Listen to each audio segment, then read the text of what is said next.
बिहार के नेता ने बिहार को इतना लूटा है कि शायद विदेशी जो आक्रमणकारी थे उन्होंने अपने देश को नहीं लूटा होगा जितना बिहार के नेताओं ने बिहार को लूट लिया है। अगर बिहार को उन्होंने इतना नहीं लूटा होता तो शायद हमारा बिहार यहाँ से कहीं और होता। चलिए बात करते हैं आज से बिहार की बात में। आप सभी का स्वागत है, मैं ब्रजेश आप सभी का स्वागत करता हूँ सोशल सोल्जर पे। और जिन लोगों ने सोशल सोल्जर को सब्सक्राइब नहीं किया है वो लोग कर ले ताकि आप लोग एक भी वीडियो को मिस नहीं करें। चलिए आज से शुरू होती है हमारी बात बिहार की, जिसमें हम लोग एक एक पॉइंट पे एक एक चीजों पे बात करने वाले हैं कि बात बिहार की में हमारे बिहार की छवि कैसी है और कैसी होनी चाहिए। अगर ऐसी है तो इसके कारण कौन है, इसको कैसे सुधारा जा सकता है। बात बिहार की सीरीज 1 में सबसे पहले हम लोग ये एक एक घर की कहानी जानने वाले। ये कोई कहानी नहीं, ये एक एक घर की कहानी है। हर घर में डिग्री है, हर घर के बच्चे मेहनती, हर घर के युवा मेहनती, हर घर के लोग मेहनती है, हर घर के लोग ईमानदार और संघर्षशील है।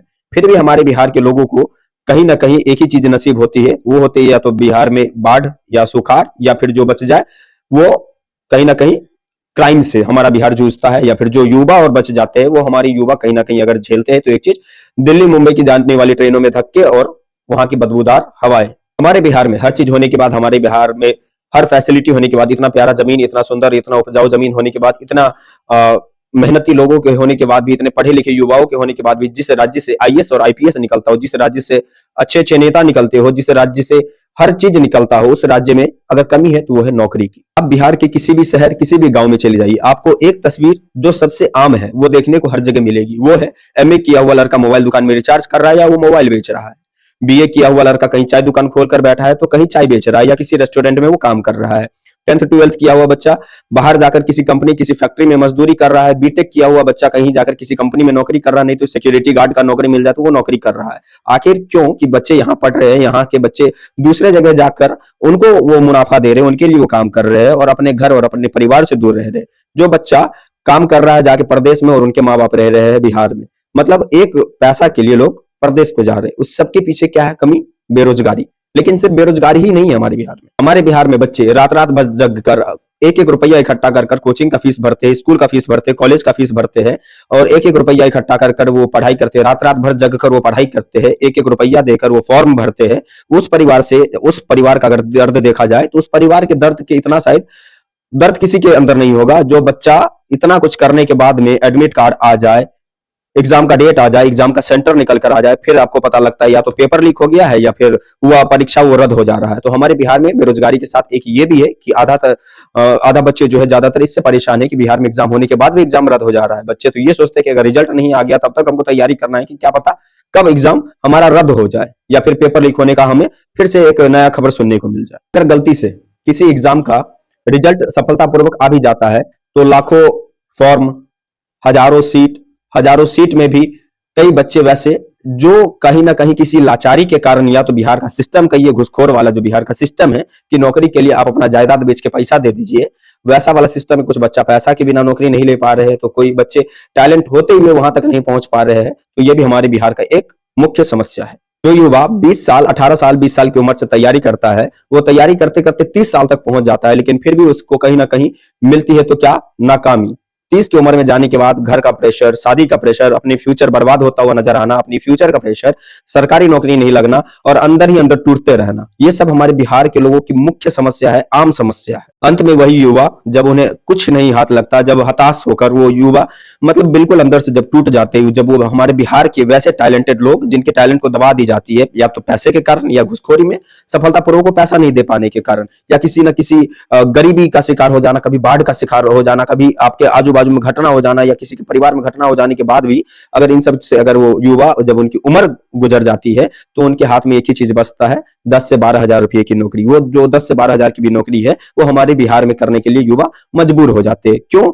अब 10-12 हजार रुपया अगर आपका भैया बहुत अच्छा किस्मत है तो आपको बिहार में मिल जाएगा, नहीं तो 8 से 10 हजार रुपये में बिहार में प्राइवेट नौकरी है। लेकिन प्राइवेट नौकरी करे कौन? क्योंकि हम तो सरकारी नौकरी को कहीं ना कहीं भगवान मान के बैठे, और माने भी क्यों नहीं, क्योंकि प्राइवेट नौकरी 8 से 10 हजार रुपया महीना, 10 से 12 घंटे का नौकरी, उसके बाद मालिकों का तानाशाही सहना। और दूसरी बात अगर देखा जाए तो ना सुरक्षा की जिम्मेदारी, ना किसी तरीके का बीमा, ना आपके पास कोई रिटायरमेंट, ना आपके फ्यूचर सिक्योर होने का कोई चांस होता। तो इसमें बच्चा करे क्या?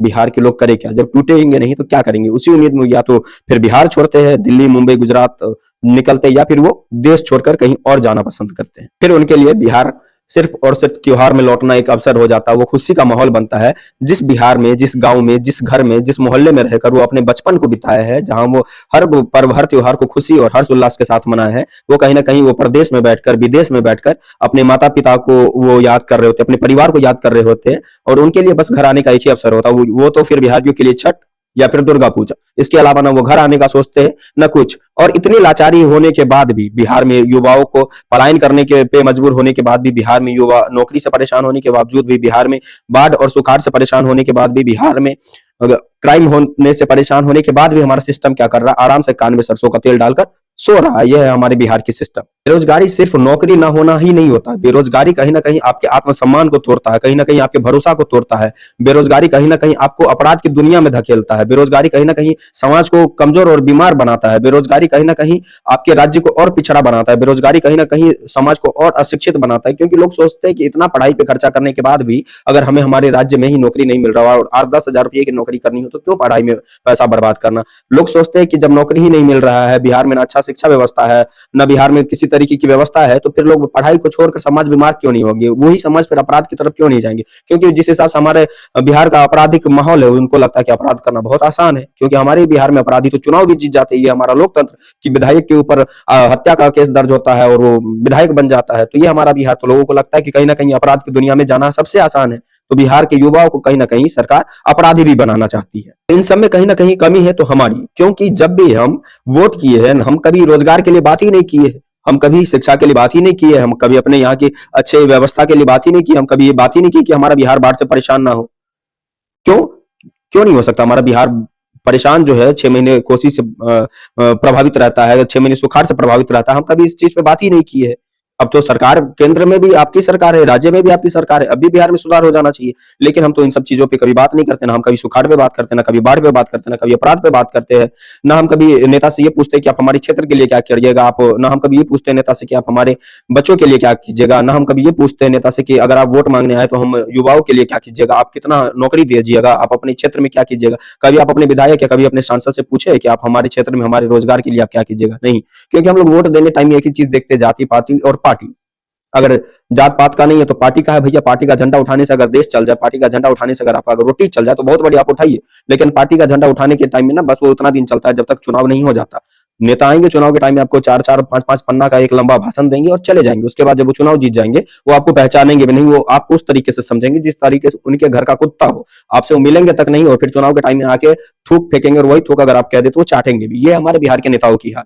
तो कहीं ना कहीं अगर बिहार का बेड़ा गर्क है तो हम लोगों का इसमें बहुत बड़ा अहम रोल है। तो हम लोगों का यही कोशिश होना चाहिए कि अब हर बार हम एक ही गलती को न दोहराएं। जो गलती हो चुकी है वो हो चुकी है, बिहार में चुनाव हो चुकी है तो हो चुकी है, लेकिन फिर भी हम अपने क्षेत्र के नेताओं पे दबाव बना सकते हैं, अपने राज्य के नेताओं पे दबाव बना सकते हैं। हम अपने विकास मंत्री से बात कर सकते हैं, हम अपने स्वास्थ्य मंत्री से बात कर सकते हैं, शिक्षा मंत्री से बात करिए, मुख्यमंत्री से बात करिए, उनको पत्र लिखिए, पत्राचार करिए। अगर सारे गांव के, सारे शहर के युवा अगर एकजुट होकर आवाज उठाए तो ये बिहार क्या, इस देश की सरकार भी आपके क्षेत्र में विकास करने से नहीं रोक पाएगी। अगर आप इसी तरीके से चाहते हैं कि कोई ना कोई अगर बिहार के लिए बात करे और अगर आपको लगता है कि मैंने जो भी बातें बिहार के लिए बताई है या इस तरीके की जो भी बातें मैं बिहार के लिए बताऊंगा तो ये वाकई हमारी ये आम जनों की रोजाना दिनचर्या की ये समस्या है, तो आपसे एक निवेदन है कि अगर आप एक सब्सक्राइब कर सकते हैं तो कर दीजिए, ताकि आपका एक सब्सक्राइब हमें काम करने के लिए और प्रेरित करता है। जय हिंद, जय बिहार।